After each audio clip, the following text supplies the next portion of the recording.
শেরপুরে বিশ্বমুক্ত গণমাধ্যম দিবস উপলক্ষে আলোচনা সভা অনুষ্ঠিত হয়।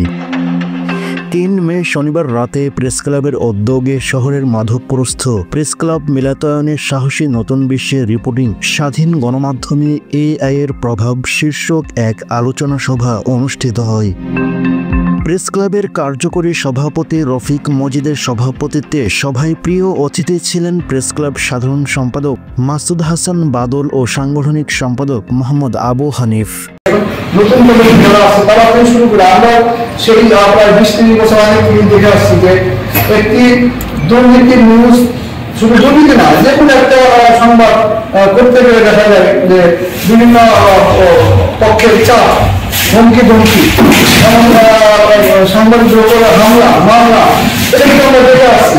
এবং শুধু এটা সেজন্য সারা বাংলাদেশের সঙ্গে সরাসরি নিশ্চিত করে যায় যে সাংবাদিকরা স্বাধীনভাবে কাজ করবে, সেই সুযোগ তার আজকে নেই।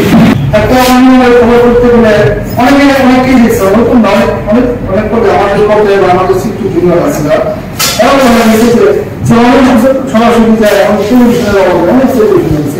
আইডি দিয়েছে তারপরে আপনার বিরুদ্ধে অভিযোগ আছে কি বলে ও তো ভোট না ভোট সমস্যা এসে তখন মনে করি সাংবাদিক উপর একটা কিছু হয় অপ্রীতিকর ঘটনা হয়।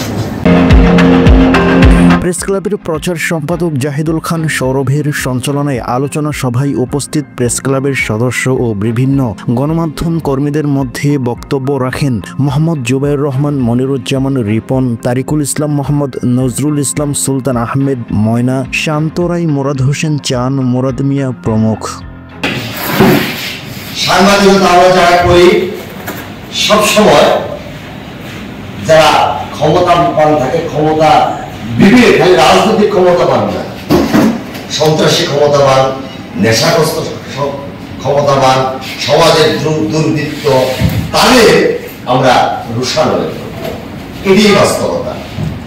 সিংহর চায় পরে রাজত্ব করার জন্য, আরো চায় রাজত্ব করার জন্য, আমরা চাই সঠিক সংবাদটাকে তুলে ধরার জন্য।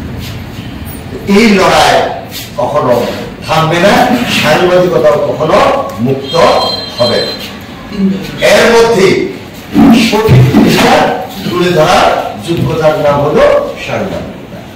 ওই সময় অন্যদের মধ্যে প্রেসক্লাবের কার্যকরী কমিটি ও সাধারণ সদস্য এবং বিভিন্ন গণমাধ্যম কর্মীদের মধ্যে জুবাইর ইসলাম, শহীদুল ইসলাম হীরা, কাজী মাসুম হোসেন আহমেদ মোল্লা সহ অন্যান্যরাও উপস্থিত ছিলেন।